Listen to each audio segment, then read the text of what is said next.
From Clinton to Trump, there is a lot going on in the political world. Hello, everybody. This is The Wise Conservative Show.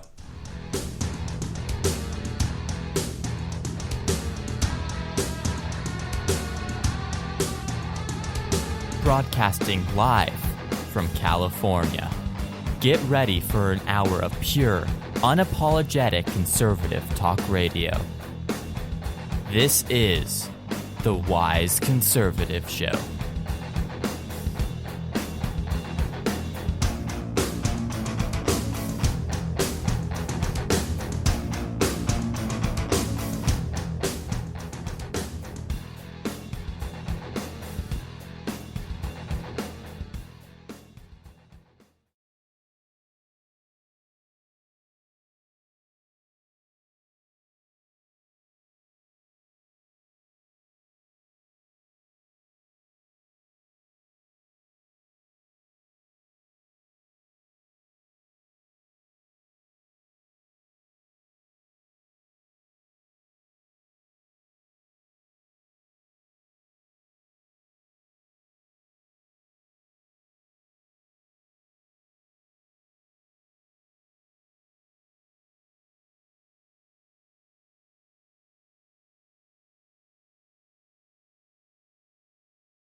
It is impossible to figure out where the Clinton Foundation ends and the State Department begins. This is corruption.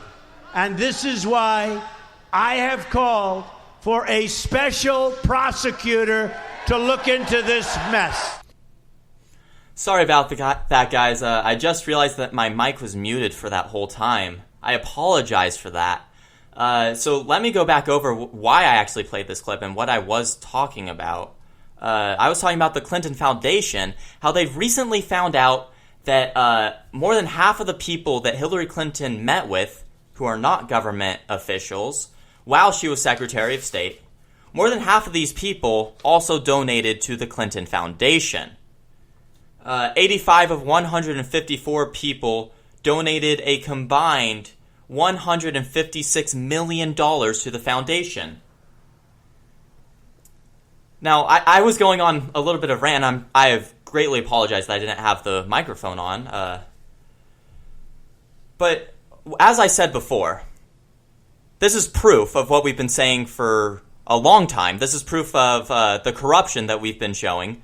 Those comments that I just played on Donald Trump, that was probably the first thing you heard after the intro.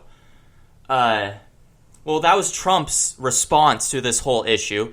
You heard in there that he called for a private investigator.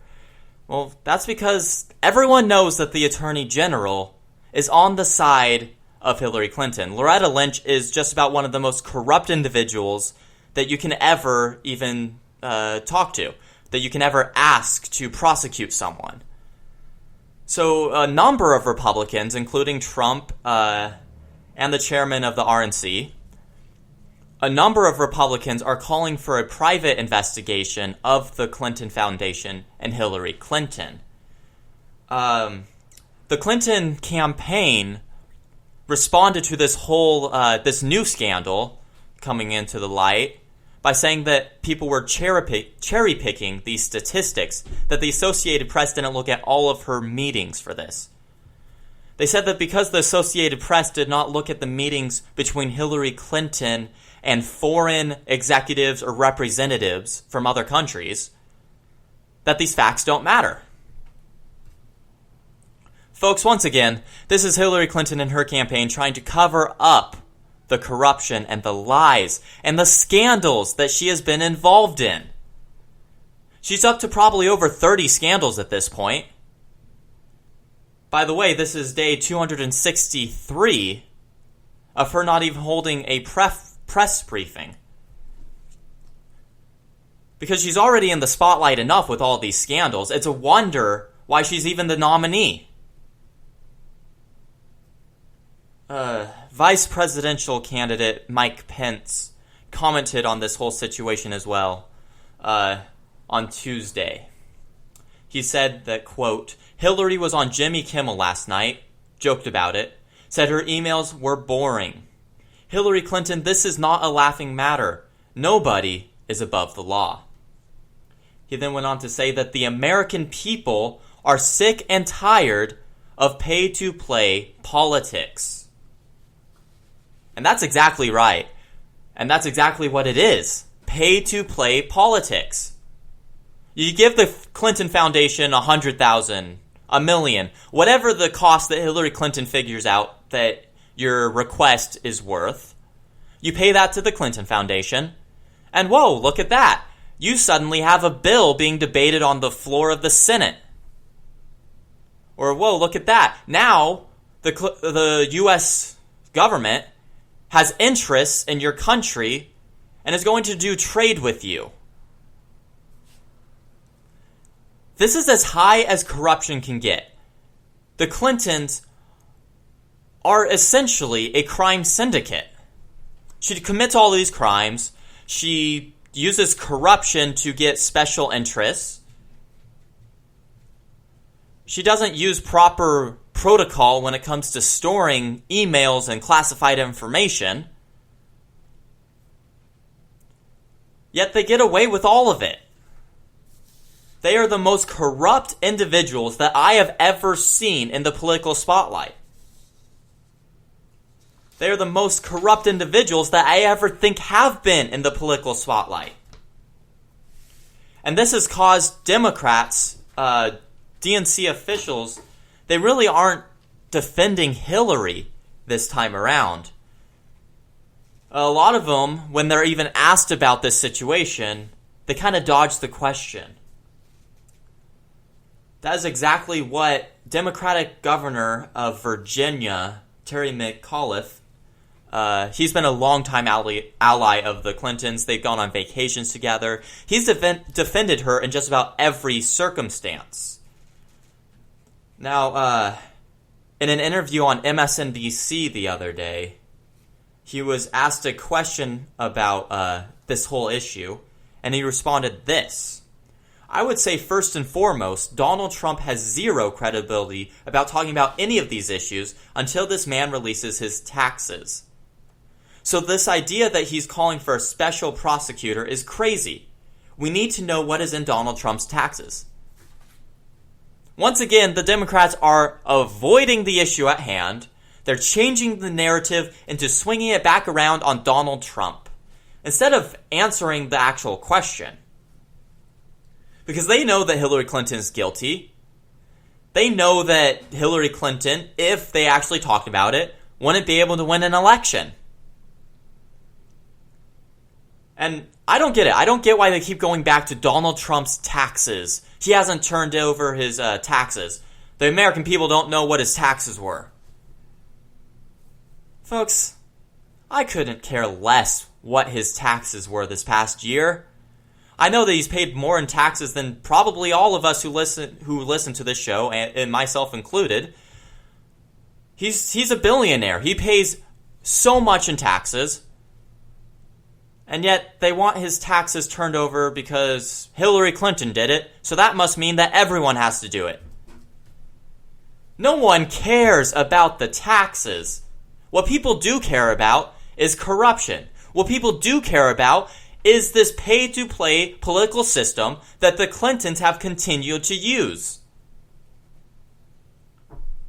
That's what they care about. But Democrats don't get that.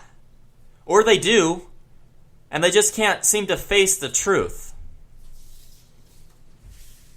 This happens time after time. Every scandal that comes around, Democrats avoid questions. They turn around on Trump, saying, oh, how can we trust Trump with nuclear codes, when they're asked a question about Hillary Clinton's email scandal. Bill Clinton is also out there. He's one of the few people actually defending Hillary on this issue, mostly because he's also involved in the Clinton Foundation. He said that they were trying to do good things with all of these donations towards the Clinton Foundation. And quote, if there's something wrong with creating jobs and saving lives, I don't know what it is. The people who gave that money knew exactly what they were doing. Yep, that's being corrupt and getting favors. I have nothing to say about it except that I'm really proud. I'm proud of what we've done. Well, Bill, why wouldn't you be proud? You've created this crime syndicate that can't be taken down. You're not proud because you helped someone. There's no proof anywhere that the Clinton Foundation has actually been charitable to anyone besides the Clintons. You're not proud of creating jobs. I don't even know where that would come in with maybe some of the legislation that the people have paid to pass has created some jobs. And so he defends it. He completely disregards the statistics that were brought up. Him and the rest of Clinton's campaign, they completely disregards the statistics that point towards this corruption. And they do this all the time. And I'm getting sick and tired of it, folks. You know, it's been 40 episodes. This is our 40th episode of the Wise Conservative Show. And probably half of these episodes, there has been a scandal that Hillary Clinton has been involved in that we've been talking about. There's been some sort of corruption that's been brought forth to the light that Hillary Clinton has been involved in that we've had to talk to you guys about on this show. And yet, after all of these scandals, all of this corruption that has been proven, after all of this, Hillary Clinton has a possibility of being the president of the United States. Hillary Clinton has a very good chance of being the president of the United States. I don't understand how any American citizen can look at all that Clinton has been involved in, all of the scandals, the countless number of scandals, the corruption that has been pointed out to America and to the world, the leaked classified information on her private email servers. I don't see how any American can look at this and say, yeah, that looks like presidential material. I don't see how anyone can look at that and think that Hillary Clinton is even qualified to hold the Oval Office. She's just about the least qualified person that I could ever think of to hold this office. And yet because Trump has said a little bit of mean things, they think that he's way worse than Hillary Clinton. They think that he's a horrible option because he tells it how it is. And you know what? This has actually helped Trump a little bit, this scandal, once again. And a couple swing states Trump is catching back up to Hillary Clinton. It's still not looking good, though. Trump is behind Clinton nationally still. But he's creeping his way back up. There's still plenty of time for him to actually make that change. And you would think from listening to this entire segment that Donald Trump should be skyrocketing in the polls, that Donald Trump should be capitalizing on this, which he is, but he should be skyrocketing because of it. Well, once again, Donald Trump opened up his mouth. I'll have that up after this quick commercial break. Don't go anywhere. This is the Wise Conservative Show. And that, class, is why America is the worst country in the history of the world. Are you sick of your professors telling you lies? Now remember, children, if you're white, it means you're privileged. Don't ever forget that. Do you sit through class convinced that your head is going to explode at any given moment? Sounds like you could use some backup. Visit youthrevolt.org for exclusive content produced by young conservatives for young conservatives. Youth Revolt features a dedicated team of radio hosts, political columnists, and video bloggers, all of whom are 100% committed to taking back the future of this country. So what are you waiting for? Tune out your Marxist professor and visit youthrevolt.org now. 8 years with Obama, and now no one knows what bathroom to use. The Wise Conservative Show, Wednesdays at 6 p.m. Pacific Standard Time. Only on Youth Revolt. Tune in to Millennials Rising, 7 o'clock p.m. Eastern Time on Sunday nights, for a conservative outlook on pop culture and American politics. Together we can reinstitute values back into our nation's young people and help create an alternative path away from the mainstream liberal agenda. Tune in to Millennials Rising, 7 o'clock p.m. Eastern Time, Sunday nights, only on Youth Revolt.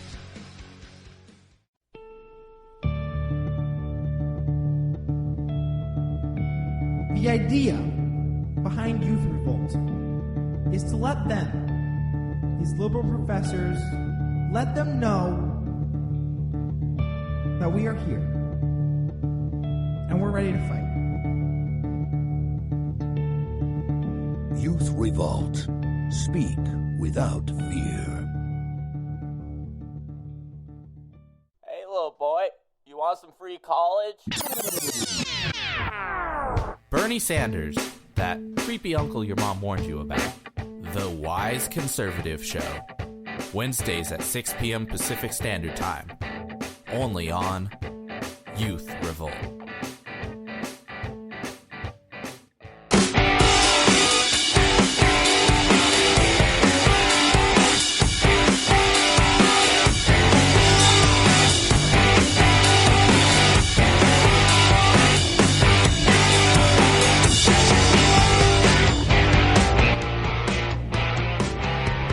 Welcome back to the Wise Conservative Show.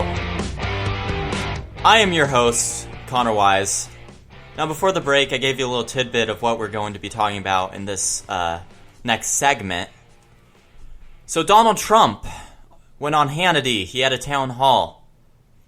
And, well, he opened up his mouth, and now he's changing his immigration stance.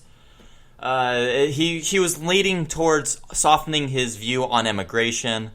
I have a clip of what he was talking about. Take a listen. There certainly can be a softening because we're not looking to hurt people. We want people. We have some great people in this country. We have some great people in this country. But we're going to follow the laws of this country. And, we have what people don't realize, we have very, very strong laws. We've got some great people in this country. They shouldn't be here. They're still great people, all right? But we've got some really, really bad gang members and some horrible people. Start with them. Those people are going out day one. They're going to be the first order I sign. They're going out day one. But you have really great people wanting and so proudly wanting to come into our country. And now what you'd be doing is you'd take people away from that line. So Trump was, again, if you listen to that clip at all, he said really great people probably about 100 times. Once again, this wasn't scripted. This was just a town hall. So he had to come up with all of his answers right there, and definitely showed in his speaking abilities. That was back to his old self with his repeating himself a lot, saying the same thing, not really coming to a conclusion in his statements. But in this, he said that we're not going to, he never said whether or not we're going to, but he kind of hinted at we're not going to deport the non-criminal, I guess you could say, illegal immigrants, even though they're all criminal, the non-violent ones, I guess you could say. He hinted at softening that in that clip, and there's been mixed reactions to this. Personally, I feel like he should have, at least, if he's going to change it, actually make the change. Say that you're actually, softening up instead of kind of hinting at something. I feel like it's a bad idea for him to change his stance this far into a campaign, and I feel like it really alienates his base. From day one, he's been the candidate talking about immigration. He himself said that he's the only reason why we're even talking about building a wall.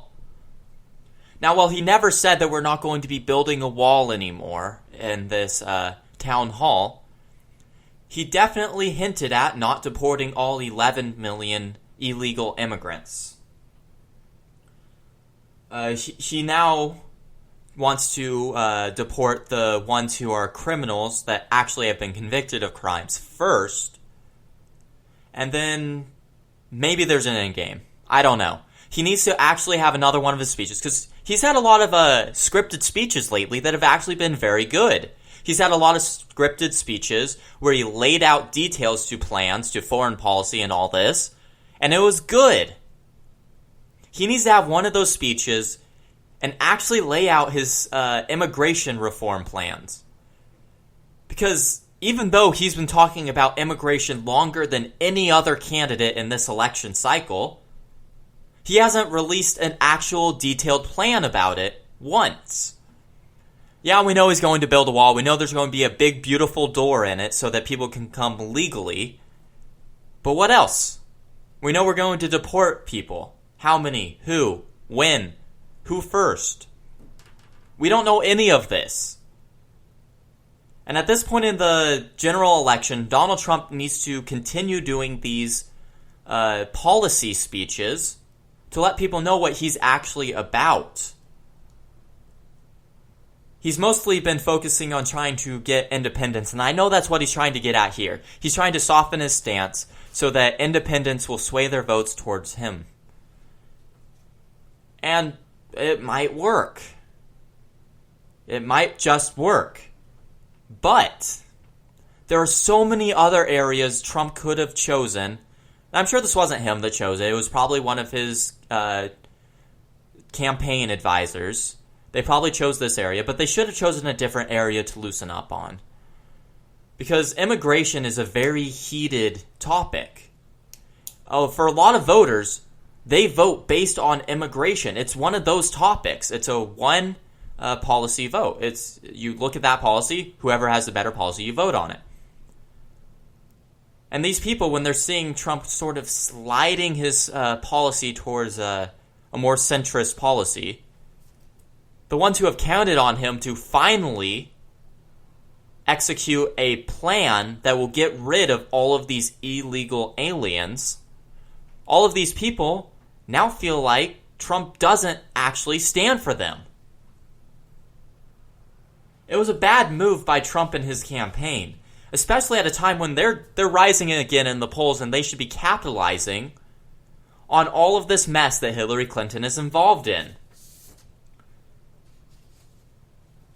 Donald Trump said that he would come to a decision very soon on deportations.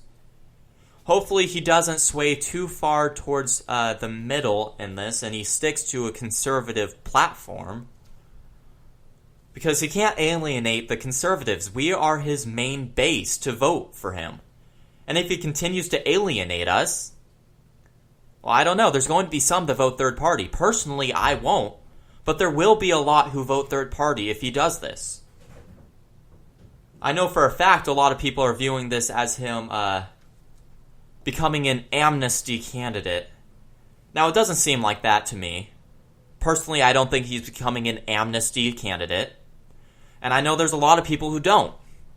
But those people who are on the edge, the people who are just sort of swaying their vote towards Trump, the people who used to be never Trump in the conservative movement that were swaying towards Trump, they see this now, and they think, oh, he's amnesty again. Because way back when he was still a Democrat, he was for amnesty.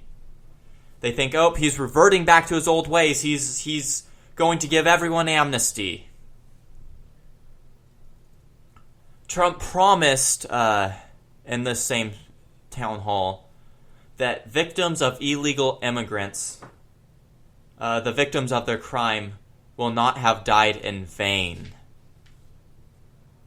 Now, that again just hints towards he's going to deport the ones who have committed more crimes once they get here. This was a bad campaign move, personally. That's what I think.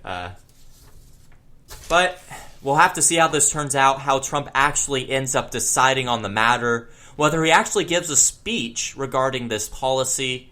We'll have to see that, and when he does, we'll have it here for you guys.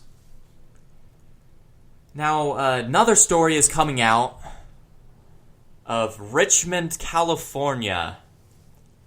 They now have a program that is essentially paying kids not to kill. This group is essentially it's like an Alcoholic Anonymous group, except for killers. These people have mentors and they go through. The mentors, by the way, are ex-cons. One who served 18 years in a state penitentiary for second-degree murder. Devon Boggin, he's one of the people who started this program. He said, they're babies growing up in a war zone. But the police would tell them they're killers. Well, yeah, that's because a lot of these kids are suspected of actually killing people. This group is a bunch of suspected criminals, mostly for killing, for murder. And they're in this group now, being mentored by ex-cons. Serial killer is what a police officer might call some of these young men. Well, that's because some of them are suspected of killing multiple people. And they're looking at these criminals, suspected criminals.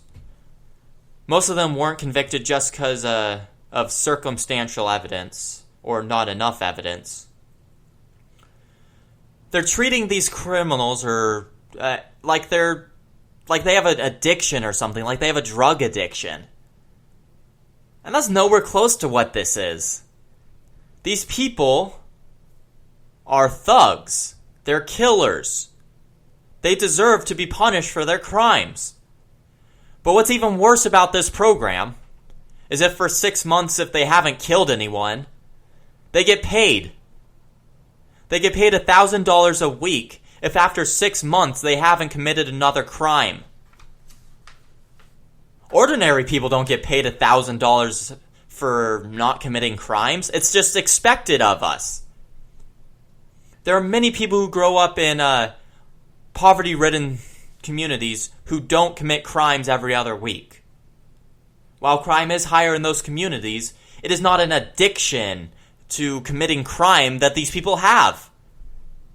And that's what they're making it seem like. That's what these people are trying to make it seem like. That's what they're trying to treat it like. Imagine the parents or the siblings, the loved ones of those who have been killed by these alleged killers. Imagine how they feel about this program. Someone who allegedly killed their son or their daughter is now getting paid because they haven't killed anyone else yet.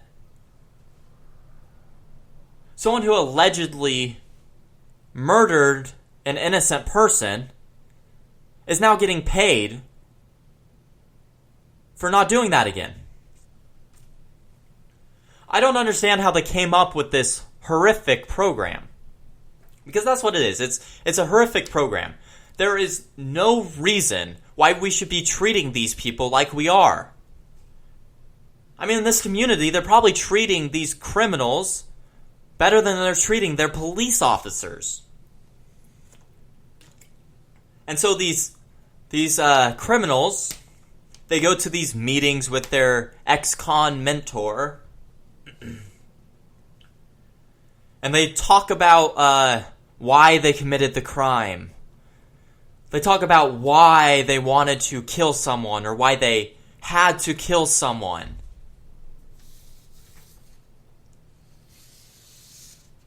These people in the program must pledge to put their guns away for a more peaceful life. They are hooked up with mentors who offer advice, guidance, and support to get jobs. If they show good behavior and don't commit any crimes, they get $1,000 a week. Now, honestly, this story should be a lot more controversial than it is, because this is just horrible. The mentors, this founder guy, Boggin, he's commenting on the mentors now. He said that they're not naive. They've all served time. Every single one of these mentors has served time in local or federal facilities for some type of gun offense. And it again talks about the guy who served 18 years in a state prison for second-degree murder, as I mentioned earlier. Now, these thugs, they're getting all this good treatment. They're getting treated better than the average citizen. They're getting all this good treatment, help finding a job. You know, because normal people, we have to go out and find our own jobs and do all that. These people, they get hooked up with a job. They get a job right away because they're in this program. And it's a disgrace that any city would ever do this. It's a disgrace to the family members of these victims. It's a disgrace to the victims themselves. It's a disgrace to our police officers. You know what? If these people are criminals, if they're thugs, which they are, why? Why should we treat them this way? Why should we give them favorable treatment? I've never understood that about the left. And this isn't the whole left. This is more the people like Black Lives Matters and the extremist groups within the left. But I've never understood it about them. Why they continue to support criminals and thugs instead of our police officers. Why they continue to support criminals and thugs instead of helping the family members of victims get through these hard times. I've never understood that, and I don't think I ever will. Because there's no logic behind it. There's no logic behind supporting these people the way that they are. You know, if this was something like drug offenses, then yeah, send them to meetings to get that help, to get the addiction help with. That's fine. But this isn't drug offenses. This isn't any small crimes. These people are suspected of killing people. There's quite a bit of a difference between an alcoholic or someone addicted to marijuana and someone who has murdered multiple people, possibly in cold blood. It's astounding that they even created this program in the first place, and it's catching the eye of multiple cities throughout the entire country. A couple cities in New York are looking at this, like they want to adopt it as well. Washington, D.C. has looked at this, and they might start their own program. And a number of other states. I think Washington is another one. Washington's also the one that we talked about last week, the state that has the program to talk about why whites can't talk about racist issues because they just can't handle it. Washington is as liberal as you can get. And that's coming from someone who's living in California. Washington and California are hellholes for conservatives. All of these liberal places, they're not taking into account the victims, they're not taking into account the loved ones, they're not taking into account police officers.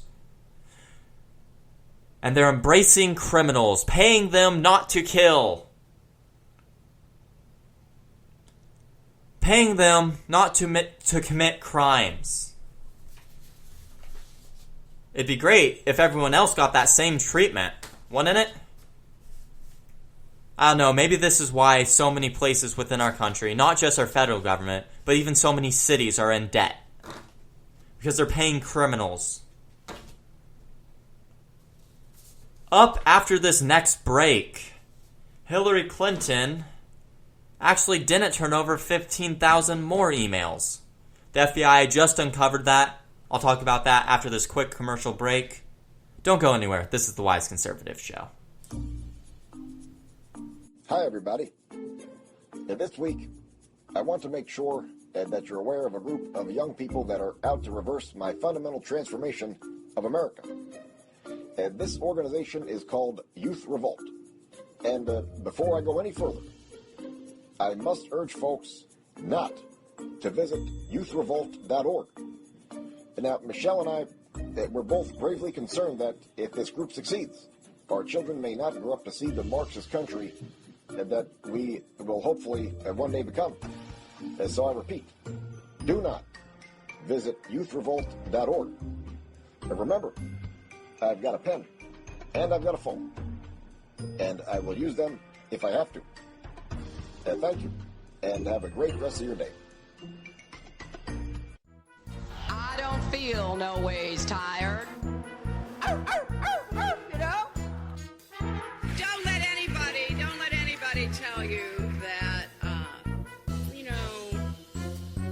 it's corporations and businesses that create jobs. Hillary Clinton, just another political clown.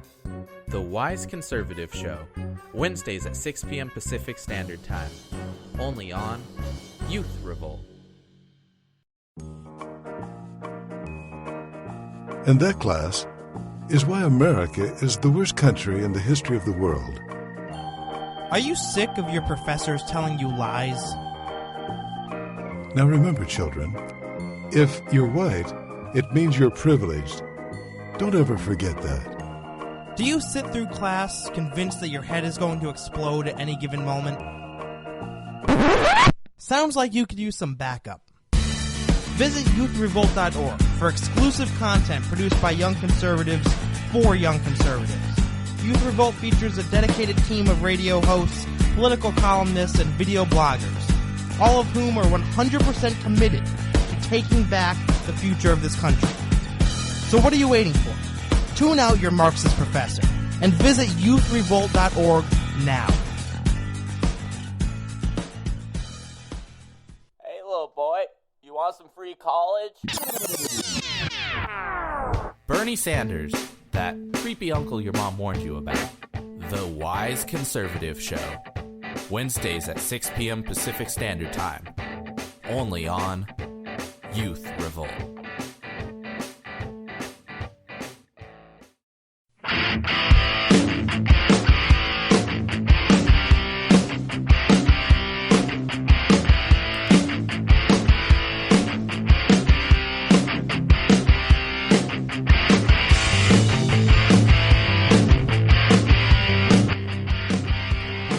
Welcome back to the Wise Conservative Show. I am your host, Connor Wise. As I promised before the break, we're going to talk about Hillary Clinton some more, because we don't do that enough on this show.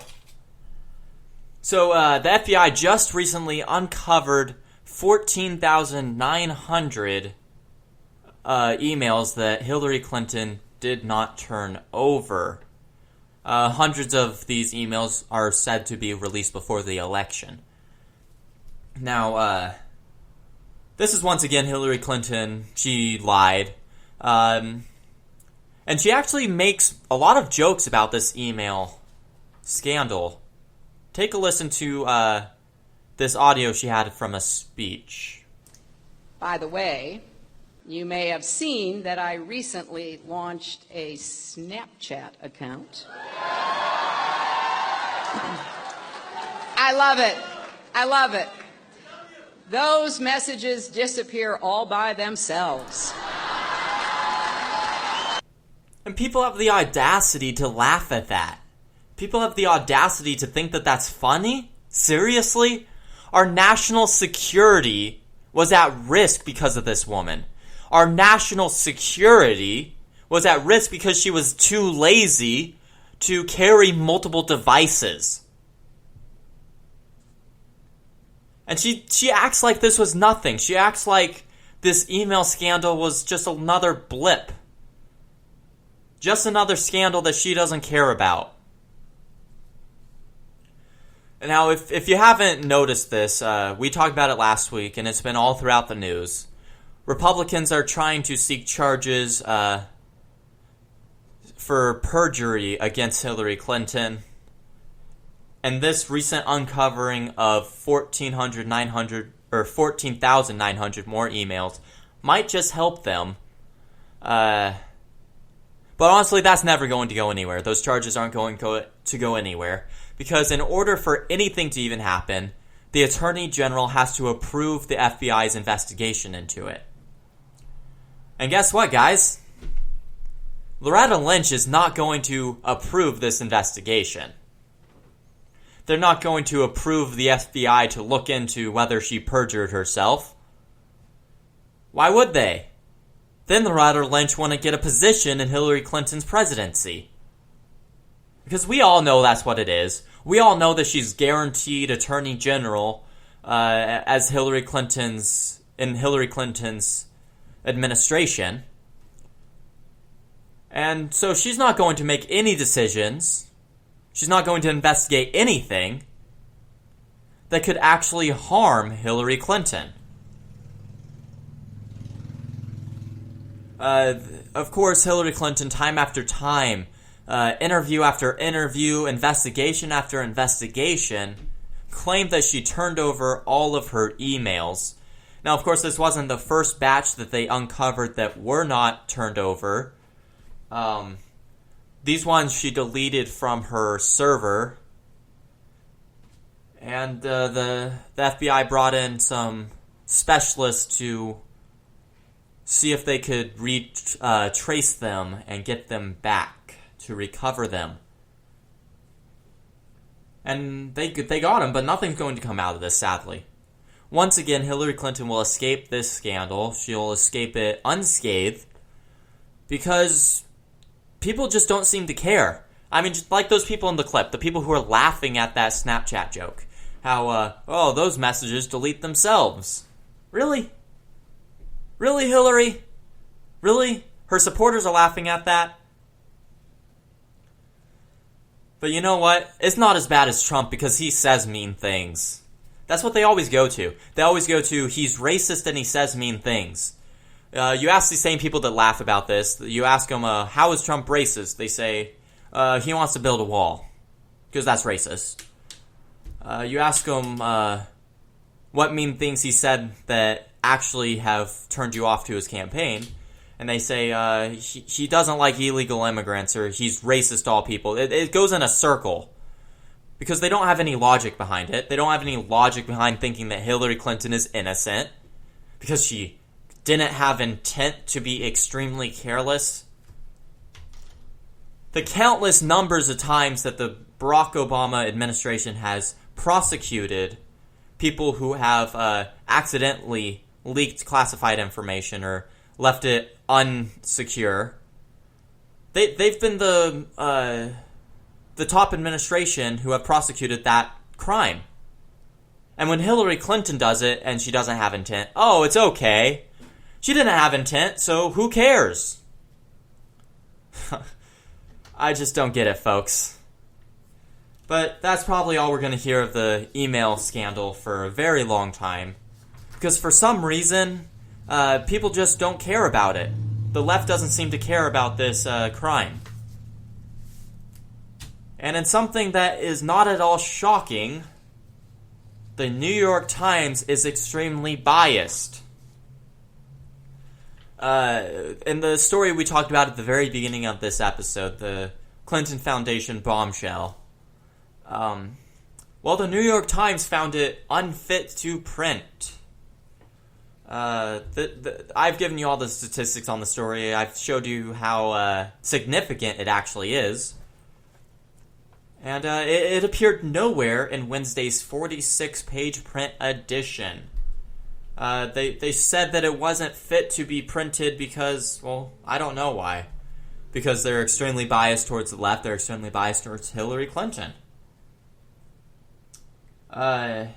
Instead, well, this is coming actually weeks after a front page story saying that journalists are to feel free to post subjective articles because Trump is such a threat to the Republic.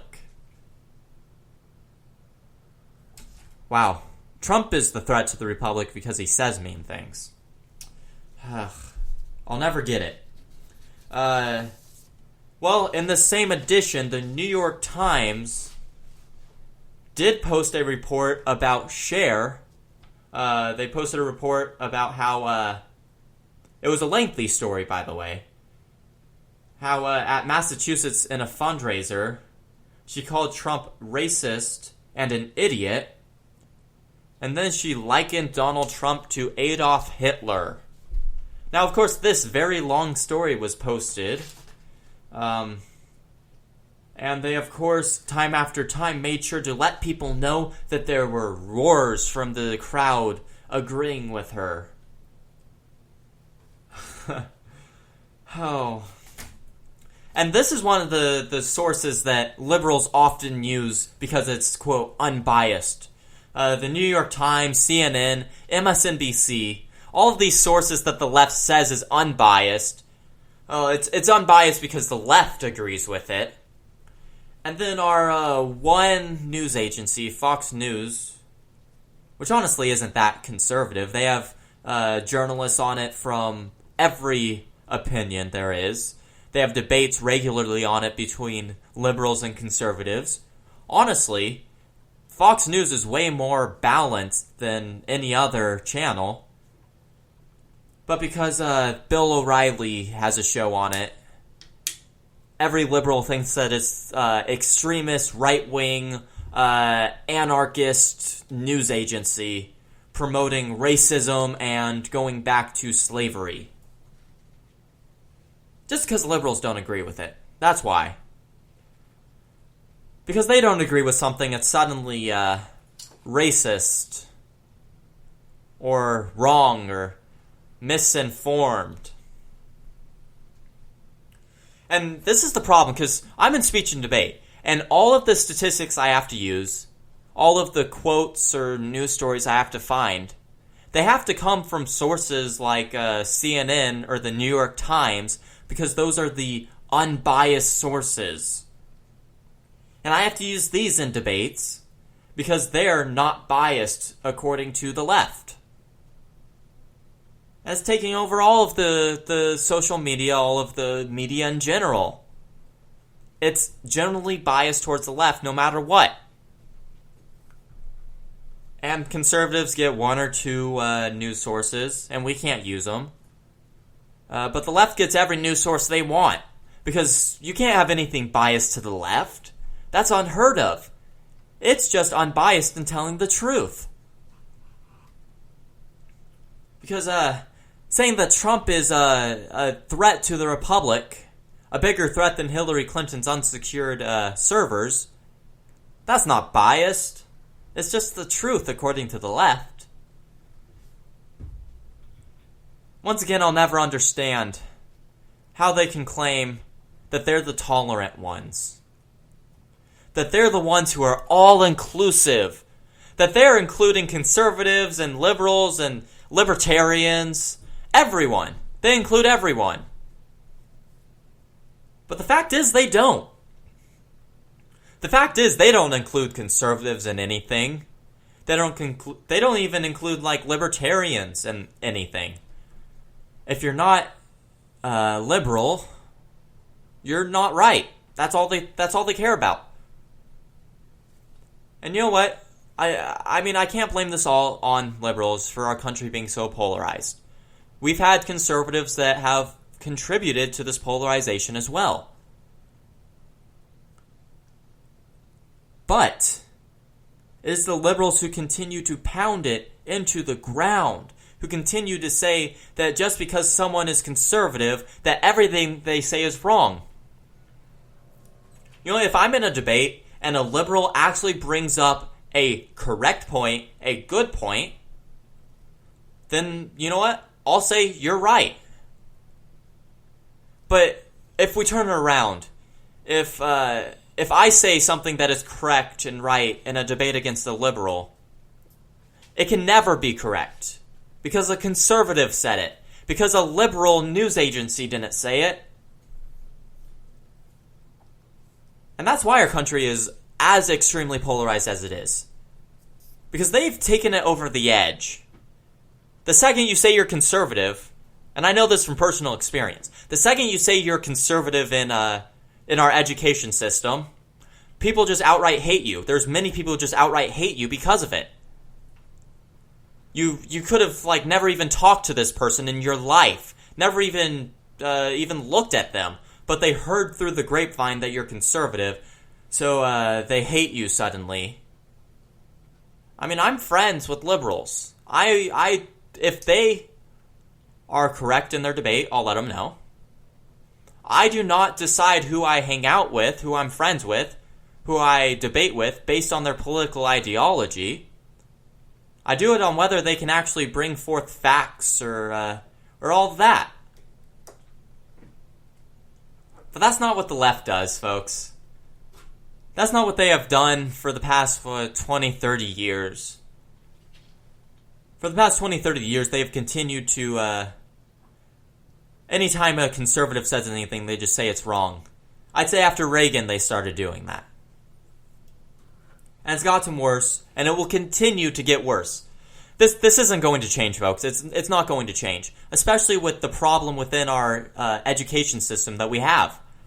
Our education system is so liberal that this will never change. The conservatives will always be outcasts because no one's doing anything about it. There's not enough of a movement against it, which there should be.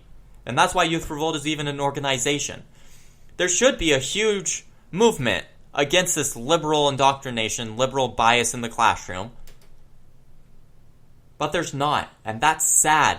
It's sad that Americans throughout the entire country have to grow up in an education system that doesn't show them both sides. They have to go to colleges that don't allow them to debate. In this country, colleges used to encourage debate. so that people could see both sides, so that they could decide what is right, so that they could make decisions for themselves. But now the left, they don't feel that you should be able to make your own decisions. They feel that if you make a decision contrary to theirs, it's automatically wrong. If you have an opinion contrary to theirs, even if you have correct statistics and facts, it's automatically wrong. I'll never understand that about the left, and I'll never understand that about our education system. I'd like to thank you guys for tuning in to this episode of The Wise Conservative Show. I have been Connor Wise, your host of this episode. You can find us at Spreaker.com/TheWiseConservative, YouthRevolt.org, and Instagram at @the_wise_conservative. Thanks for tuning in, and as always, God bless.